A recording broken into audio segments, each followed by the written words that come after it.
Scrapbook Recipes for Journaling is going to give you 159 sample album pages and 51 different journaling recipes to use on your pages. And if you're not familiar with that term, a journaling recipe is sort of an approach to how to write your journaling. So you've got lots of different categories: awards, the story of, a day in the life, words of wisdom, some different techniques for approaching your journaling to inspire you to write more. And while we're on the cover here, Paulette and I were talking about this book the other day, and she was pointing out how the edges are a little worn here, and she said that's because this book is going to be well used. And that's true. This is a book you will use again and again. You will find it so useful. Let's go ahead and get inside now. You've got some tips and tricks inside the front cover here and different supplies you might need for your basic scrapbooking needs. And then we've got a table of contents of all the different techniques you're going to find, the journaling recipes you're going to find in this book. So it's all in alphabetical order, and it's going to walk you through all those different techniques. Again, you're going to find 51 different recipes in here, and there are going to be some surprising ones too, things you wouldn't have thought of before. So let's go ahead and get inside and take a look at some of those now. I'm just going to show you a couple of my favorites, and hopefully that gives you a taste for some of what you're going to find. This is called Bad Stuff, and you wouldn't normally think to journal about something bad, and whether that's, in this case, a bad attitude or a broken arm, whether it's the loss of a pet, or down here, the budget cut blues. Might inspire you to journal about those everyday things that happen to be a big part of our life, whether or not we would typically think to scrapbook it. So with each project, you're going to find a little note about the journaling recipe. You're going to find, accompanying each project, a set of the materials that were used. And then down here, some different tips from our designers and ideas in using this journaling technique. And for each journaling technique, you will get several project samples, so a couple different views of different ways you might use that.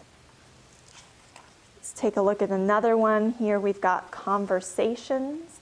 It starts with a phone conversation.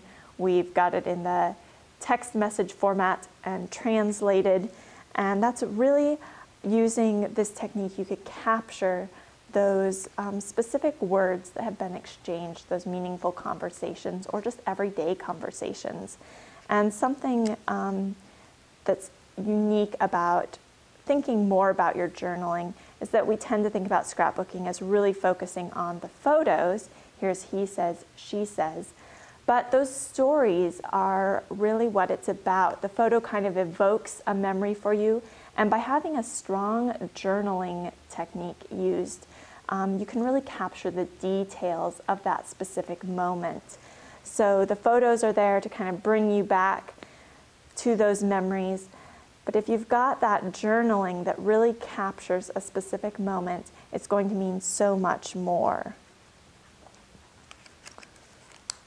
We've got how to speak as a section here. This is how to speak Australian with some translations of Aussie words into our American English.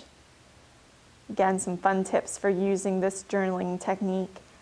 Here's how to speak scrapbooker with some scrapbooking terms, and how to speak horse person.